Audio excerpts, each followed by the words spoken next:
ಮೂಳಿಯ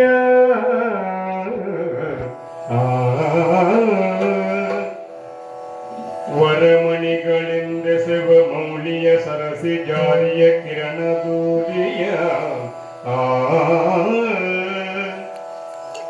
ವಿರಚಿಸಿದ ಸಿಂಧೂರ ಭಾಳದಿ ಕುಣಿವ ಕುಂತಳದ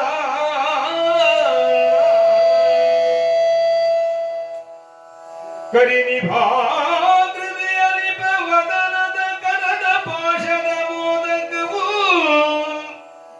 ಕರಿನಿಭಾಕೃತಿಯ ನಿಪವದನದ ಕರದ ಪಾಶದ ಮೋದಕದ ವಿಸ್ತರದ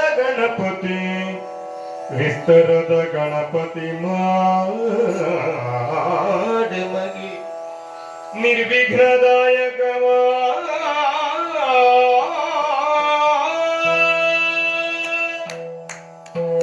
ಚಂದಗುಳಿಯ ಬರ ಸಿದ್ಧ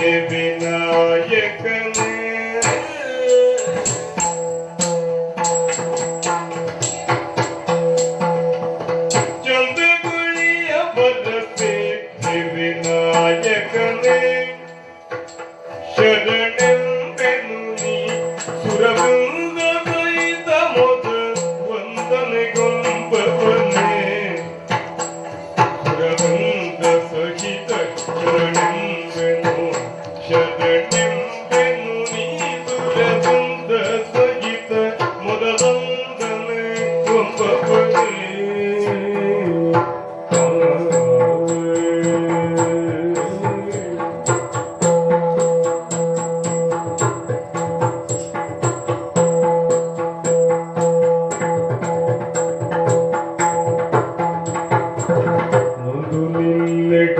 ಬಂದು ಬಂದಿಪರ ಕುಂದೊಂದೆನಿಸದೆ ಚಂದ್ರಚಂದ ಬೊರೆ ನೊಂದು ನಿನ್ನೆಡೆಗೆ ಬಂದು ಬಂದಿಪರ ಕುಂದೊಂದೆನಿಸದೆ ಚಂದ್ರಚಂದ ಬೊರೆ ನೊಂದು ನಿನ್ನೆಡೆಗೆ ಬಂದು ಬಂದಿಪರ ಕುಂದೊಂದೆನಿಸದೆ ಚಂದ್ರದಿಂದ ಬೊರೆ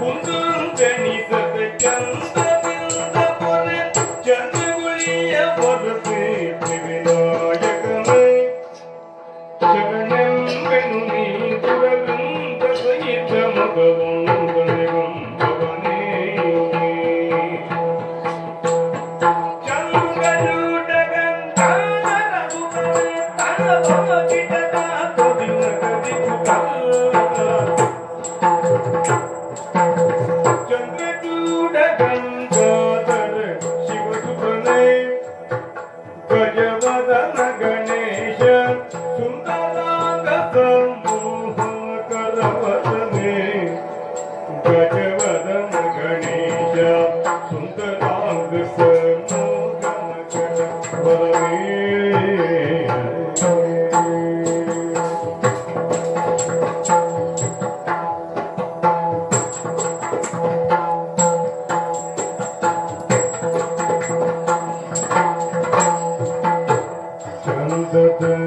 ಗಾನಕ್ಕೆ ನಲಿಯುವ ಗಣಪತಿ ಚಂದದ ಗಾನಕ್ಕೆ ನಲಿಯುವ ಗಣಪತಿ ಚಂದದ ಗಾನಕ್ಕೆ ನಲಿಯುವ ಗಣಪತಿ ಚಂಡಮಾದಲೆಯ ನಾದದು ಆರತಿ ಗಣಪತಿ ಚಂಡೆ ಮದಲೆಯ ನಾದದುಳಾರತಿ ಚಂದ್ರಗುಳಿಯ ಬರ ಸಿದ್ಧಿ ವಿನಾಯಕನೇ ಶರಣೆಂಬೆನು ಶರಣೆಂಬೆನು ಶರಣೆಂಬೆನು ನೀ ಸುರವೃಂದ ಸಹಿತ ಮೊದಲೊಂದೇ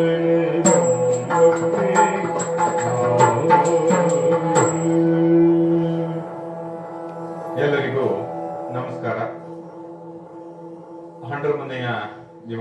ಸುಬ್ರಾಯ ಭಟ್ರ ಸ್ಮರಣೆಯ ಸಂದರ್ಭದಲ್ಲಿ ಏಕವ್ಯಕ್ತಿ ತಾಳಮದ್ದಳೆಗೆ ಅವಕಾಶ ಸಿಕ್ಕಿರೋದು ನನಗೆ ಬಹಳ ಸಂತೋಷದ ಸಂಗತಿ. ಭಾರತವನ್ನ ಏನಂತ ಹೇಳಬೇಕು ಅಂತ ಕೇಳಿದ್ರೆ, ಭಾತಿ ಸರ್ವೇಶು ಶಾಸ್ತ್ರಷು ರಥಿ ಸರ್ವೇಶು ಜಂತುಸು ತರಣಾಂ ಸರ್ವತೀರ್ಥಾನಾಂ ತೇನ ಭಾರತ ಮುಚ್ಚತೆ ಅಂತ ಇದೆ. ಅಂದ್ರೆ ಎಲ್ಲ ವಿದ್ಯೆಗಳಲ್ಲಿ, ಶಾಸ್ತ್ರಗಳಲ್ಲಿ ಅದು ಬೆಳಕನ್ನ ಕಾಣುತ್ತದೆ, ಎಲ್ಲ ಜೀವಿಗಳಲ್ಲಿ ಅದು ಪ್ರೀತಿಯನ್ನ ಕಾಣುತ್ತದೆ ಮತ್ತು ಉತ್ತಮವಾದ ಗೌರವನೀಯವಾದ ಎಲ್ಲ ಸಂಗತಿಗಳೊಡನೆ ಒಂದು ತರಣಾಂ ಸೇತುವೆಯನ್ನು ನಿರ್ಮಿಸ್ತದೆ ಅಂತ. ಹಾಗೆ ತೀರ್ಥಕ್ಷೇತ್ರ ಅಂದ್ರೆ ಯಾವುದು ಅಂತ ಕೇಳಿದ್ರೆ, ಎಲ್ಲಿ ತಪಸ್ಸು ನಡೆದಿದೆಯೋ, ಎಲ್ಲಿ ಸಜ್ಜನರು ಬದುಕಿದ್ದಾರೋ, ಎಲ್ಲಿ ಹಿರಿದಾದ ಪರಂಪರೆ ಇದೆಯೋ ಅವೆಲ್ಲವೂ ತೀರ್ಥಕ್ಷೇತ್ರ. ಅವೆಲ್ಲದರ ಸಂಗಡ ನಮ್ಮನ್ನು ಜೋಡಿಸುವಂಥದ್ದು ಭಾರತ ಅನ್ನುವ ಮಾತಿದೆ. ಹಾಗೆ ಬಹಳ ವರ್ಷಗಳಿಂದ ಯಕ್ಷಗಾನದ ಶಾಸ್ತ್ರ ಮತ್ತು ಕಾವ್ಯಗಳ ಒಂದು ವಿನೋದ ಎಲ್ಲಿ ನಡೆದಿದೆಯೋ, ಯಾರೋ ಮನೆಯಲ್ಲಿ ಯಕ್ಷಗಾನ ರಚನೆಯಾಗಿದೆಯೋ, ಕಲಾವಿದರಿದ್ದಾರೋ ಮತ್ತು ಶಾಸ್ತ್ರ ಸಂಪತ್ತನ್ನು ಬಲ್ಲವರಿದ್ದಾರೋ ಅಂಥ ಮನೆಯಲ್ಲಿ ಈ ತಾಳಮದ್ದಳೆಯನ್ನು ಮಾಡುವ ಅವಕಾಶ ಬಂದಿದೆ. ಎದುರಿಗೆ ಕುಳಿತ ಅನೇಕರು ವೇದವಿದರಿದ್ದಾರೆ. ಹಿರಿಯರಾದ ಪ್ರಮೋದ್ ಹೆಗಡೆ ಅವರಿದ್ದಾರೆ, ಶಂಕರ ಭಟ್ರಿದ್ದಾರೆ, ಬಹಳ ಸಜ್ಜನಿಕೆಯ ಮನಸ್ಸುಳ್ಳಂಥ ತಾಯಂದಿರಿದ್ದಾರೆ. ಅವರೆದುರಿನಲ್ಲಿ ಕನಕ ಜಾನಕಿಯನ್ನು ಪ್ರಸ್ತುತಪಡಿಸುವುದು ಬಹಳ ಸಂತಸದ ಸಂಗತಿ. ಕನಕ ಜಾನಕಿ ರಾಮಾಯಣದಲ್ಲಿ ಬಂಗಾರ ಮತ್ತು ಸೀತೆ ಎದುರು ಬದುರು ಬಂದಾಗಲೆಲ್ಲ ಒಂದು ತಿರುವು ಬಂದಿದೆ. ನಮ್ಗೆ ಪರಿಚಿತವಿರುವುದು, ತಕ್ಷಣ ನಮ್ಗೆ ನೆನಪಾಗುವುದು ಒಂದು ಬಂಗಾರದ ಜಿಂಕೆ ಮಾತ್ರ. ಆದರೆ ಬಂಗಾರದ ಪ್ರಸ್ತಾಪ ಬಹಳ ಸಾರಿ ಬರ್ತದೆ. ಅದನ್ನೇ ಇಟ್ಟುಕೊಂಡು ಸೀತೆಯ ಸ್ವಗತವನ್ನ ನಾನು ಕಟ್ಟಿದೆ. ಇದಕ್ಕೆ ಪ್ರಮೋದ್ ಹೆಗಡೆ ಇವರು ಎಂ ಎ ಹೆಗಡೆ ಅವರ ಲವಕುಶದ ಪದ್ಯಗಳು ಮತ್ತು ಪಾರ್ಥಸುಬ್ಬನ ರಾಮಾಯಣದ ಪದ್ಯಗಳು ಅಗತ್ಯವಿದ್ದಲ್ಲಿ ಸ್ವಂತದ ರಚನೆಯನ್ನ ಜೋಡಿಸಿಕೊಂಡು ಹಾಕಿದ್ದೇನೆ. ಆರಂಭವಾಗುವಾಗ ವಾಲ್ಮೀಕಿ ಆಶ್ರಮದಲ್ಲಿ ಸೀತೆ ಇದ್ದಾಳೆ, ವಿಚಾರ ಮಾಡ್ತಾ ಇದ್ದಾಳೆ. ಬಂದು ಸೇವಕ ಹೇಳ್ತಾನೆ, ಲವ ರಾಮಾಶ್ವಮೇಧದ ಕುದುರೆಯನ್ನು ಕಟ್ಟಿದ, ಶತ್ರುಘ್ನ ಅವನನ್ನು ಸೋಲಿಸಿ ಕಟ್ಟಿಕೊಂಡು ಹೋದ ಅಂತ. ತಕ್ಷಣದಲ್ಲಿ ಇವಳು ಕುಶ ಎಲ್ಲಿ ಅಂತ ಆಲೋಚನೆ ಮಾಡುವಾಗ ಕುಶ ಲವನನ್ನು ಕರ್ಕೊಂಡು ಬರ್ತಾ ಇರ್ತಾನೆ. ಅವರೆಲ್ಲ ನಾವು ಅವರನ್ನು ಗೆದ್ದೆವು ಅಂತ ಹೇಳಿದಾಗ ಅವರ ಮೈ ಮೇಲಿನ ಆಭರಣಗಳನ್ನು ಎತ್ತಿ ತಂದಿರುತ್ತಾರೆ. ಆ ಆಭರಣಗಳನ್ನು ನೋಡ್ತಾ ರಾಮನ ಮೈ ಮೇಲಿರುವಂತಹ ಆಭರಣ ಅವಳ ಕೈಗೆ ಸಿಗ್ತದೆ. ಅಲ್ಲಿಂದ ಈ ಬಂಗಾರ ನನ್ನ ಬದುಕಿನಲ್ಲಿ ಎಷ್ಟು ಆಟ ಆಡಿದೆ ಅಂತ ಆಲೋಚನೆ ಮಾಡುವಲ್ಲಿ ಸೀತೆ ತನ್ನನ್ನ ತೆರ್ಕೊಳ್ತಾಳೆ. ಈಗ ಕನಕ ಜಾನಕಿಗೆ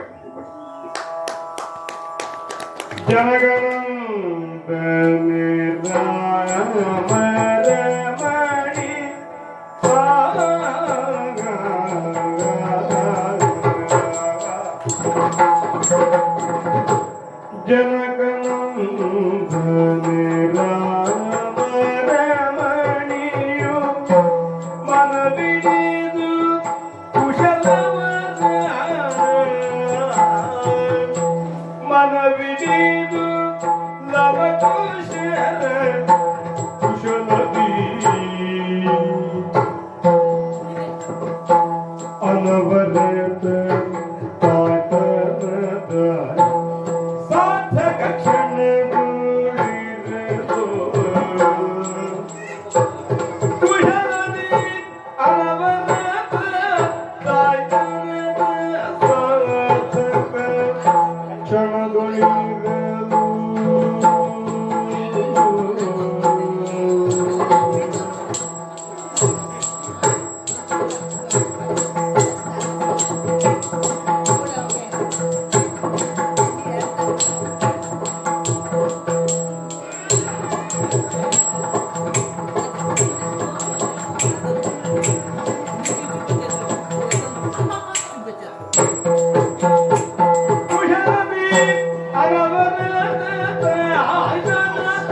ಯಾವುದು ಅಂತ ನಾನು ವಿಚಾರ ಮಾಡಿದರೆ ನನ್ನ ಬದುಕು ಹಾಗೆ ಎಷ್ಟು ವಿಚಿತ್ರ. ಮುತ್ತುಗದ ಮರದಂತೆ ಹೂವಿದ್ದಾಗ ಎಲೆ ಇಲ್ಲ, ಎಲೆ ಇದ್ದಾಗ ಹೂವಿಲ್ಲ ಎನ್ನುವ ರೀತಿಯ ಬದುಕು ನನ್ನದು. ನಾನು ಜಾನಕಿ ಎನಿಸಿಕೊಂಡಾಗ ಜನಕನ ಮಗಳು ಅಂತ ಕರೆದರು. ಜನಕನೇ ಹೇಳಿದ, ಆದರೆ ನಾನು ಸಿಕ್ಕಬಳಂತೆ. ಇಂಥದ್ದೊಂದು ಭಾಗ್ಯ ಬರಬಹುದೇ? ಭೂಮಿಯಲ್ಲಿ ಸಿಕ್ಕವಳನ್ನು ತಂದು ಅರಮನೆಯ ಮಗಳಾಗಿಸಿ ದೊಡ್ಡ ಮಾಡಿದರಲ್ಲ. ನನ್ನ ಮದುವೆಗೆ ಪಣವಿಟ್ಟಿದ್ದರು ಶಿವಧನಸ್ಸನ್ನು. ಮುರಿದವನು ಶ್ರೀರಾಮ. ಶ್ರೀರಾಮನ ಸತಿಯಾಗುವ ಅವಕಾಶ ಸಿಕ್ಕಿತಲ್ಲ, ಸಣ್ಣ ಭಾಗ್ಯವೇ ಅದು. ದಶರಥನ ಸೊಸೆಯಾಗುವುದು, ಕೌಸಲ್ಯ ಪ್ರೀತಿಯನ್ನು ಕಾಣುವುದು ಬಹಳ ದೊಡ್ಡ ಸಂಗತಿ. ಅಂತೆಯೇ ಏನನ್ನು ಬಯಸಿದೆ ಎಂದು 14 ಲೋಕಗಳು ಯಾರಿಗೆ ಹೆದರುತ್ತವೆಯೋ ಆ ರಾವಣ ನನ್ನನ್ನು ಎತ್ತಿಕೊಂಡು ಹೋಗಿದ್ದ. ರಾವಣ ಕರೆದುಕೊಂಡು ಹೋದ ಅಂತಾದರೆ ಮತ್ತೆ ತಿರುಗಿ ತರಬಹುದು ಅಂತ ಲೋಕದಲ್ಲಿ ಯಾರೂ ಆಲೋಚಿಸದ ಸಂದರ್ಭದಲ್ಲಿ ಶ್ರೀರಾಮ ನನ್ನನ್ನು ತಿರುಗಿ ಕರೆದು ತಂದರಲ್ಲ, ಅಷ್ಟು ಭಾಗ್ಯ ನನ್ನದು. ಇನ್ನೇನು ನಾನು ತಾಯಾಗುತ್ತೇನೆ ಎನ್ನುವಾಗ ಬಂದು ಮುಟ್ಟಿದ್ದು ವಾಲ್ಮೀಕಿ ಆಶ್ರಮವನ್ನು. ಇದನ್ನು ಕಷ್ಟ ಅನ್ನಬೇಕೋ ಭಾಗ್ಯ ಅನ್ನಬೇಕು? ಯಾವ ಸಂದರ್ಭದಲ್ಲಿ ನನಗೆ ಕಷ್ಟವಾಗಿದೆ ಅಂದರೆ ನಾನು ಊಹಿಸದಂತಹ ಭಾಗ್ಯ ನನಗೊಲಿದು ಬಂದಿದೆ. ಮಕ್ಕಳು ಈಗ ಬೆಳೆದು ನಿಂತಿದ್ದಾರೆ. ಅವರನ್ನು ನೋಡಿದರೆ ರಾಮ ಲಕ್ಷ್ಮಣರು ನನ್ನ ಎದುರು ಓಡಾಡುತ್ತಿದ್ದಾರೆ ಅಂತ ಅನ್ನಿಸ್ತದೆ. ವಾಲ್ಮೀಕಿ ಮಹರ್ಷಿಗಳು ಹೇಳುತ್ತಾರೆ, ಸೀತಾ, ನಿನ್ನ ಮಕ್ಕಳು ಏಕಪಾಠಿಗಳು, ಶಾಸ್ತ್ರದಲ್ಲಿ ಪ್ರವೀಣರು ಅಂತ ನನಗನ್ನಿಸುತ್ತದೆ. ಅಯೋಧ್ಯೆಯ ವರ್ತಮಾನವನ್ನು ಆಳುತ್ತಿರುವವನು ಶ್ರೀರಾಮ, ಅಯೋಧ್ಯೆಯ ಭವಿಷ್ಯವನ್ನು ಬೆಳೆಸುತ್ತಿರುವವಳು ನಾನು ಅಂತ. ನನ್ನನ್ನು ಶ್ರೀರಾಮ ಬಿಟ್ಟಿದ್ದಾನೆ ಎನ್ನುವುದೇ ಲೋಕದ ಮಾತು. ಮಕ್ಕಳನ್ನು ಬಿಟ್ಟನೆ,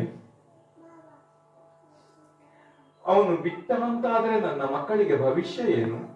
ಆಶ್ರಮಕ್ಕಾಗಿ ಹುಟ್ಟಿದರೆ ಅವರು ಆಗಿರಲಿಕ್ಕಿಲ್ಲ ಎನ್ನುವ ಭರವಸೆ ನನಗೆ. ಇವರನ್ನು ರಾಮನೆದುರಿನಲ್ಲಿ ನಿಲ್ಲಿಸಿ ಇದೋ ನಿನ್ನ ಮಕ್ಕಳು ಅಂತ ಹೇಳಬೇಕು ಎನ್ನುವ ಎಷ್ಟು ಆಸೆ ನನಗಿದೆ. ಅವರ ಹೆಸರೇ ಲವಕುಶ ಅಂತ. ಹೇಳುವಾಗ ಎಡವಿದರೂ ಅವರು ಕುಲವಶರಾಗಿ ಬಿಡುತ್ತಾರೆ. ಯಾವತ್ತಾದೀತು ಆ ದಿನ? ಯಾವತ್ತು ರಾಮನಿಗೆ ಒಪ್ಪಿಸಿ ಏನು? ಆದ್ರೆ ನನಗೂ ಕೂಡ ಇಡೀ ಬದುಕು ಕಷ್ಟ ಅನ್ನಿಸಿದ್ದು ರಾವಣ ತೆಗೆದುಕೊಂಡು ಹೋದಾಗಲ್ಲ. ಯಾಕಂದ್ರೆ ರಾಮ ಬಿಟ್ಟಿರಲಿಲ್ಲ. ಆಗ ರಾಮನ ಹೆಸರಿನಲ್ಲಿ, ರಾಮನಾಮದಲ್ಲಿ ನಾನು ಅಶೋಕವನದಡಿಯಲ್ಲಿದ್ದೆ. ಅಶೋಕವನ ಶೋಕವನವಾಗಿತ್ತು ನನ್ನ ಕಣ್ಣೀರಿನಿಂದ. ಯಾವ ಹನುಮಂತ ಬಂದು ಅಮ್ಮ ರಾಮ ನಿನಗಾಗಿ ಅಳುತ್ತಿದ್ದಾನೆ ಅಂತ ಹೇಳಿದಾಗ ಬದುಕಿನ ಭರವಸೆ ಸಿಕ್ಕಿತ್ತು ನನಗೆ. ಆದರೆ ಲಕ್ಷ್ಮಣ ಕರೆತಂದು ಕಾಡಿನಲ್ಲಿ ವಾಲ್ಮೀಕಿ ಆಶ್ರಮದ ತಡಿಯಲ್ಲಿ ತಮಸಾ ನದಿಯ ಬುಡದಲ್ಲಿ ಬಿಟ್ಟು, ಅಮ್ಮ ನಿನ್ನನ್ನು ಬಿಟ್ಟು ಬರಲು ಹೇಳಿದ್ದಾನೆ ರಾಮ ಅಂತಂದಾಗ ರಾಮನಿಗೆ ಬೇಡದ ಬದುಕನ್ನು ನಾನು ಹೇಗೆ ಬದುಕಲಿ ಅಂತಂದುಕೊಂಡು ರಾಮ ನನ್ನನ್ನು ಒದ್ದು ಕಳಿಸಿದ. ಕರೆದೊಂದು ಮಾತು ಹೇಳಲಿಲ್ಲ. ಅರಸರ ಅರಮನೆಯಲ್ಲಿ ಅಪರಾಧಿಗೂ ಕೂಡ ಒಂದು ಅವಕಾಶ ಇರ್ತದೆ. ಅಂಥ ಒಂದು ಅವಕಾಶವನ್ನೂ ಕೊಡದೆ ಕಾಡಿಗೆ ದೂಡಿದನೆ. ಇನ್ನೇನು ರಾಮನೇ ಒದ್ದ ಮೇಲೆ ನನಗಿನ್ನು ಬದುಕು ಬೇಡ, ತಮಸಾ ನದಿಗೆ ಬಿದ್ದು ಬಿಡಬೇಕು ಅಂತ ಏಳುವುದಕ್ಕೆ ಹೋದರೆ ಹೊಟ್ಟೆಯ ಭಾರ ಒಳಗೆ ಒದತದ ಅನುಭವ ಆಯಿತು. ಒಳಗೆ ಒದೆಯುವವನು ರಾಮನೇ. ಹೊರಗೆ ರಾಮ ಒದ್ದ, ಆದದ್ರಿಂದ ನಾನು ಸಾಯ್ಬೇಕು ಅಂತ ತೀರ್ಮಾನ ಮಾಡಿದ್ರೆ ಒಳಗೆ ಒದ್ದವನು ರಾಮನೇ ಎಂದಾಗ ಬದುಕಬೇಕು ಅಂತ ಬಯಸಿದೆ. ಹೇಗೆ ಬದುಕಲಿ? ಯಾರಿದ್ದಾರೆ ನನ್ನ ಬಾಣಂತನದ ಭಾರವನ್ನು ಹೊರುವವರು ಅಂತ ಆಲೋಚನೆ ಮಾಡುತ್ತಿರುವಾಗ ಋಷಿಯೊಬ್ಬ ಬಂದು ನನ್ನ ಎದುರಿನಲ್ಲಿ ನಿಂತಿದ್ದ. ಯಾರಮ್ಮ ತಾಯಿ ಅಂತ ಕೇಳಿದ. ನಾನು ರಾಮನ ಹೆಂಡತಿ, ಜನಕನ ಮಗಳು, ದಶರಥನ ಸೊಸೆ ಅಂತ ಹೇಳಿದೆ. ಅವನಾಡಿದ ಮಾತು ಅದೆಂಥದ್ದಿತ್ತು ಗೊತ್ತೇ? ಮಾತೆ ಜಾನಕಿ ಕಾವ್ಯ ನಾಯಕಿ ಧಾತುಗಡದಿರು ಸೀತೆ ನೀ ನಿರ್ಭೀತೆ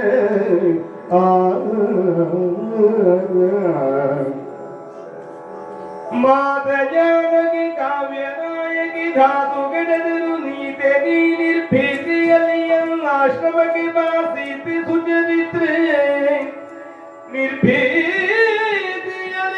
ಆಶ್ರಮಕ್ಕೆ ಬಾ ಸೀತೆ ಸುಚರಿತ್ರ ತಾತನಂದದಿ ಪೊರೆವೆ ತಾತನಂದದಿ ಪೊರೆವೆ ಎನ್ನಯ ಗೀತ ಗಾಯ ದೊಡತಿ ವರದು ಜಾತೆ ಬಾಬಾ ರಾಮನರಸಿ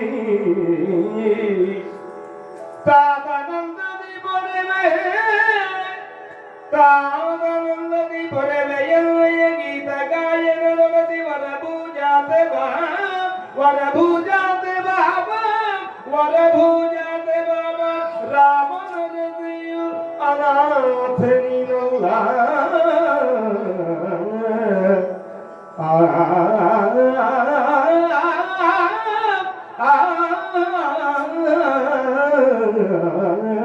ಅನಾಥನಿನಲ್ಲ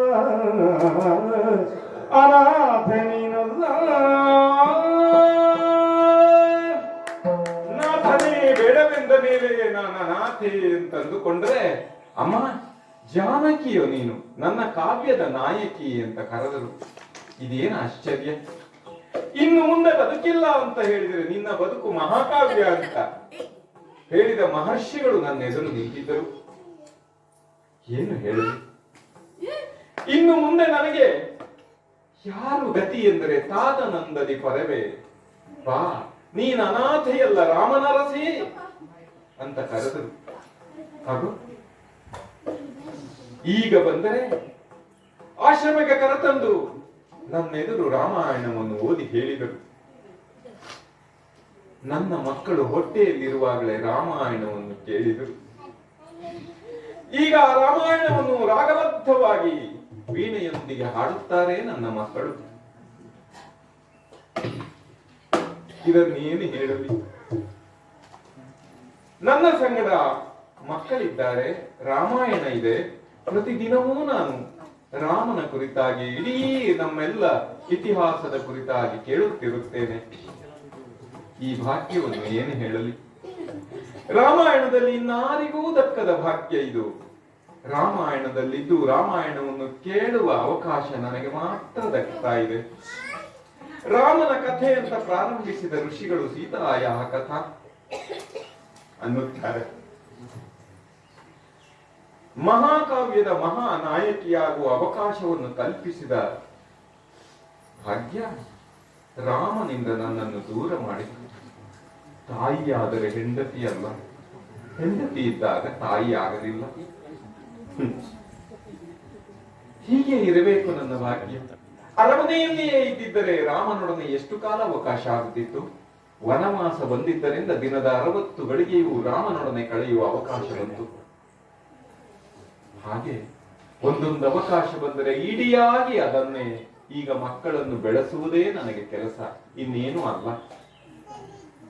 ತಂದೆ ತಾಯಿಯರ ಬದುಕು ಮಕ್ಕಳಿಗೆ ಪಾಠವಾಗುವುದಕ್ಕಿಂತ ಶ್ರೇಷ್ಠವಾದ ಸಾರ್ಥಕವಾದ ಕ್ಷಣ ಯಾವುದಿದ್ದು?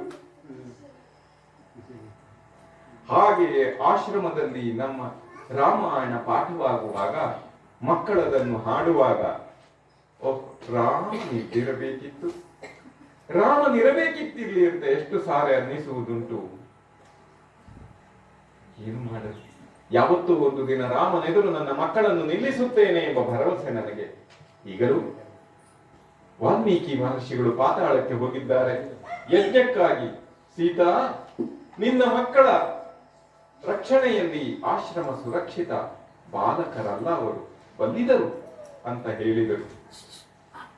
ಈ ಮಕ್ಕಳು ಸಣ್ಣವರಿದ್ದಾಗ ಯಾವಾಗ ದೊಡ್ಡವರಾಗುತ್ತಾರೆ ಅಂತ ಕಾಯ್ತಾ ಇದ್ದೆ. ಅವಳಿ ಮಕ್ಕಳನ್ನು ಸಾಕುವ ಕಷ್ಟ ಇದೆಯಲ್ಲ, 60 ಗಳಿಗೆ ಸಾಲದು. ಆದರೆ ಈಗ ಅವರು ದೊಡ್ಡವರಾಗಿ ಬಿಟ್ಟಿದ್ದಾರೆ. ನನಗನ್ನಿಸುತ್ತದೆ ಇವರು ಸಣ್ಣವರಿರಬೇಕಿತ್ತು ಅಂತ.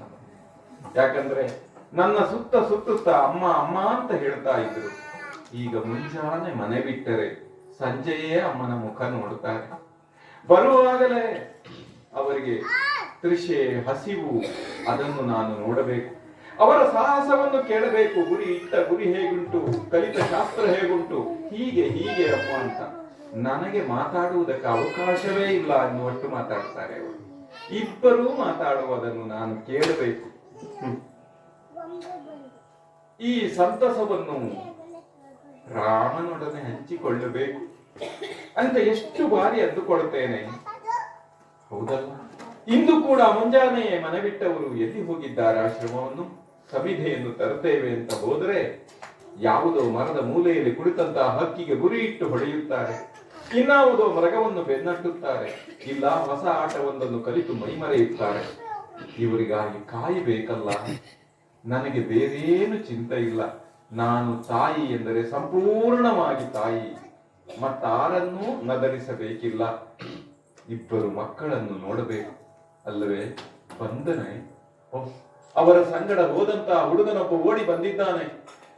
ಓ, ಉಸಿರು ಕಟ್ಟಿದಂತೆ ಓಡಿ ಬಂದಿದ್ದಾನೆ. ಏನಾಯಿತು? ಕೇಳು ಮಾತೆಯೇ ನಿಮ್ಮ ಕಂದ,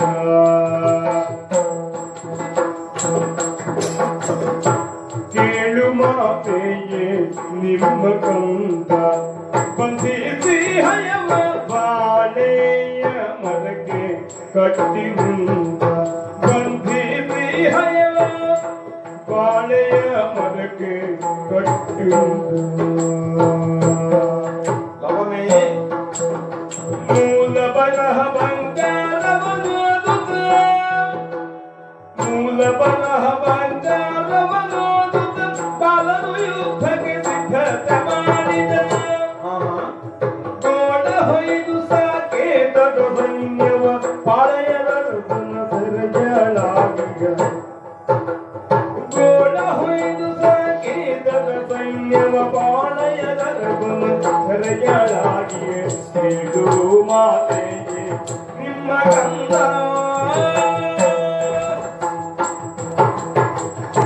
ಏನಾಯಿತು? ಯಾಕೆ ತೇಗುತ್ತಿದ್ದೀಯೇ? ಹೌದು, ನೀನು ಲವನ ಸಂಗಡ ಹೋದವನು. ಓಹೋ, ಏನು? ಆಶ್ರಮದ ವನಕ್ಕೆ ಕುದುರೆ ಬಂತು. ಅದು ಎಲ್ಲವನ್ನು ತುಳಿಯಿತು, ಸಿಕ್ಕಿದ್ದನ್ನು ತಿಂದಿತು. ಅದಕ್ಕೆ ಏನು ಮಾಡಿದಿರಿ? ಅಮ್ಮ ಕಟ್ಟಿ ಹಾಕಿದ. ಯಾಕೆ ಕಟ್ಟಿದ? ಏನು? ಕುದುರೆಯ ಹಣೆಯಲ್ಲಿ ಬಂಗಾರದ ಲೇಖನವಿತ್ತು. ಏನು ಕುದುರೆ ಅದು? ಅಶ್ವಮೇಧದ ಕುದುರೆ. ಅರಮನೆಯ ಬರಹವೆಲ್ಲ ಬಂಗಾರದಲ್ಲಿಯೇ ಇರುತ್ತದೆ. ಆಶ್ರಮದವರಿಗೆ ಹೊಸತಕ್ಕೆ ಅದು. ಏನು ಬರೆದಿತ್ತು? ಬಲ್ಪುಳ್ಳವರು ಕಟ್ಟುವುದು. ಅದಕ್ಕಾಗಿ ನನ್ನ ಲವ ಕಟ್ಟಿದ. ಮತ್ತೆ ಯುದ್ಧಕ್ಕೆ ಸಿದ್ಧತೆ ಮಾಡಿದ. ಏನು ಸಿದ್ಧತೆ ಮಾಡಬಹುದು? ಪುಟ್ಟ ಒಂದು ಅಧರೀಯ, ತೊಟ್ಟ ಒಂದು ಉತ್ತರೀಯ ಬಿಟ್ಟರೆ ಇನ್ನೇನೂ ಇಲ್ಲ. ಅವ ಇನ್ನೇನು ಸಿದ್ಧತೆ ಮಾಡಿಯಾನು? ಸಿದ್ಧತೆ ಅಂದ್ರೆ ಯುದ್ಧಕ್ಕೆ ಹೆದರುವ ನಿಮ್ಮನ್ನೆಲ್ಲ ಆ ಕಡೆ ಈ ಕಡೆ ಸರಿಸುವುದನ್ನು ಬಿಟ್ಟರೆ ಇನ್ನೇನು ಮಾಡುವುದಕ್ಕೆ ಸಾಧ್ಯ? ಅವನೊಬ್ಬನೇ ನಿಂತಿದ್ದಾನೆ. ಹೆಗಲ ಮೇಲಿದ್ದ ಉತ್ತರೀಯದಿಂದ ಕುದುರೆಯನ್ನು ಕಟ್ಟಿದವನು ಕವಚವೂ ಇಲ್ಲದೆ ಯುದ್ಧಕ್ಕೆ ನಿಂತಿದ್ದಾನೆ. ಏನು ಸಿದ್ಧತೆ ಮಾಡಿಯಾನವನು? ಯುದ್ಧ ಮಾಡಿದನೆ. ಹುಡುಗಾಟಿಕೆಗೊಂದು ಮಿತಿ ಬೇಡವೆ? ಏನು ಯುದ್ಧ ಮಾಡಿದ? ಯಾವ ಕುದುರೆಯಂತೆ? ಅಯೋಧ್ಯೆಯ ಕುದುರೆ, ಶ್ರೀರಾಮನ ಅಶ್ವಮೇಧದ ಕುದುರೆ. ಕಟ್ಟಿದನೆ ನನ್ನ ಕಂದ. ಇದೇ ವಯಸ್ಸಿನಲ್ಲವೇ ಯಜ್ಞ ಸಂರಕ್ಷಣೆಗೆ ಹೋದದ್ದು ರಾಮ ಲಕ್ಷ್ಮಣರು. ಇವರು ಯಜ್ಞ ಭಂಗಕ್ಕೆ ನಿಂತು ಬಿಟ್ರಲ್ಲ ನನ್ನ ಮಕ್ಕಳು. ಏನಾಯಿತು? ಯಾರು ಬಂದಿದ್ದಾರೆ? ಶತ್ರುಘ್ನ ಬಂದಿದ್ದಾನೆ. ಸೈನ್ಯದ ಬೆಂಗಾವಲಾಗಿ ಬಂದಿದ್ದಾನೆ. ಅವನು ಲವ ಅಯೋಧ್ಯೆಯ ಸೈನ್ಯವನ್ನು ಸೋಲಿಸಿದ, ಶತ್ರುಘ್ನನೊಡನೆ ಯುದ್ಧ ಮಾಡಿದ. ಮತ್ತೇನಾಯಿತು? ಪಾಳೆಯ ದರಸನ ಸೆರೆಯಾಳಾಗಿ ಶತ್ರುಘ್ನ ಅವನನ್ನು ಕಟ್ಟಿಕೊಂಡು ಹೋದ. ಹೌದೇ? ಯಾಕೆ ಬೇಕಿತ್ತು ಮಗನ ಯುದ್ಧ ನಿನಗೆ? ಬಾಲವಿಗೆ ತಗಿ ಬಂದಿತು ಕಣಗಿಳಿಯುವ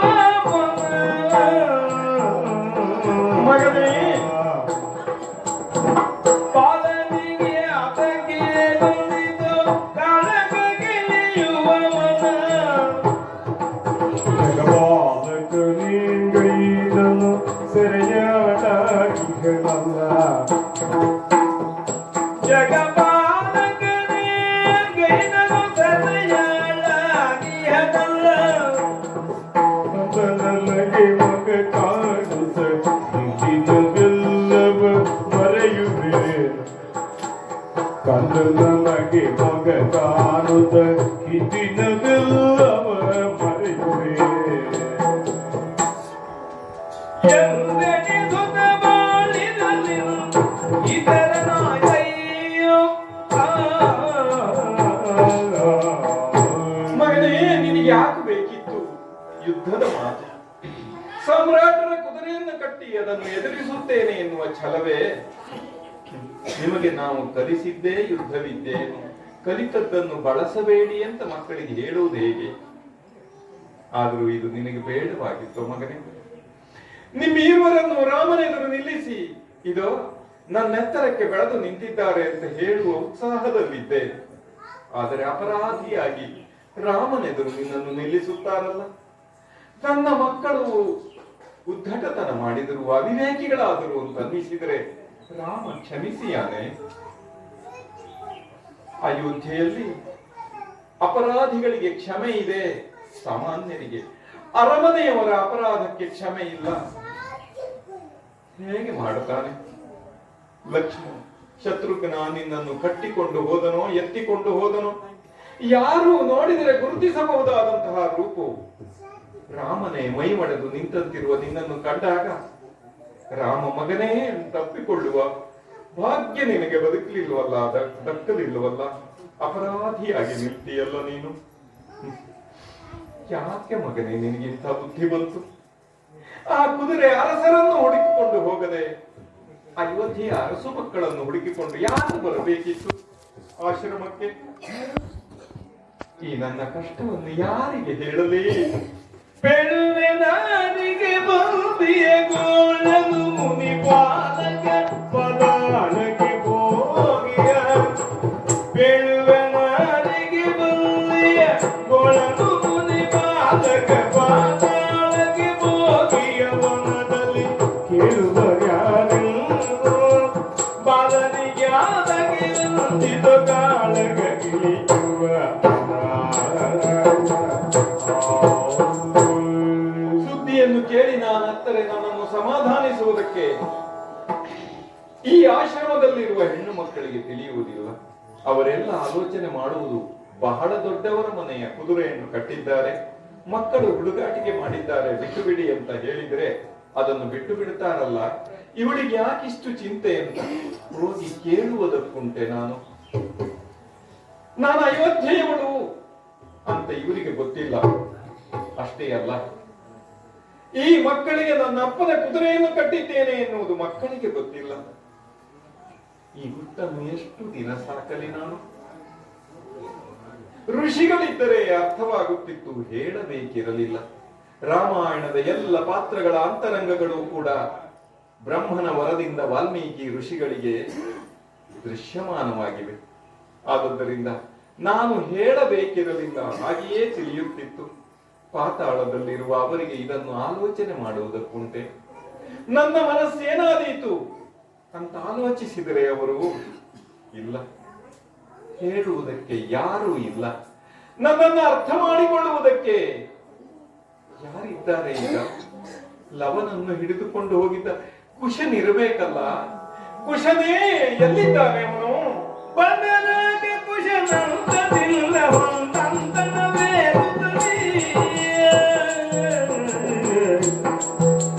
ಬಂದನಾಗೆ ಕುಶನಂತದಿಂದ ಅದನವೇ ಹೊಂದಂತನವೇ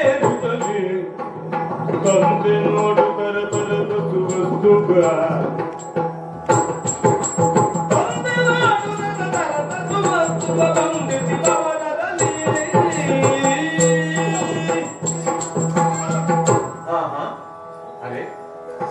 ನಾನು ಆಶ್ರಮದ ಬಾಗಿಲಿಗೆ ಬಂದು ಕುತ್ತಿಗೆಯನ್ನು ಉದ್ದ ಮಾಡಿ ನೋಡುತ್ತಾ ಇದ್ದೇನೆ ಅದೇನದು ಅಯೋಧ್ಯೆಯ ರಥ ಶ್ರೀರಾಮನ ರಥ ಬಂದನೆ ಶ್ರೀರಾಮ ಇಲ್ಲ ಮಕ್ಕಳು ಮಾತ್ರ ಕಾಣುತ್ತಿದ್ದಾರೆ ಇದೇನಿದು ಅಪ್ಪನ ಆಸ್ತಿಯ ಮೇಲೆ ಅಧಿಕಾರವನ್ನು ಈಗಲೇ ಸ್ಥಾಪಿಸಿ ಬಿಟ್ಟರೆ ಇವರು ಹಾಗಿದ್ದರೆ ಶತ್ರುಘ್ನ ಮಾತ್ರ ಅಲ್ಲ ಶ್ರೀರಾಮನೂ ಬಂದಿದ್ದಾನೆ ಹಾಗಿದ್ದರೆ ಮಕ್ಕಳ ಕೈಗೆ ರಥವನ್ನು ಕೊಟ್ಟು ಕಳುಹಿಸಿದ್ದಾರೆ ಎಂದರೆ ಅಮ್ಮನನ್ನು ಕರೆದುಕೊಂಡು ಬಾ ಅಂತ ಹೇಳಿದರೆ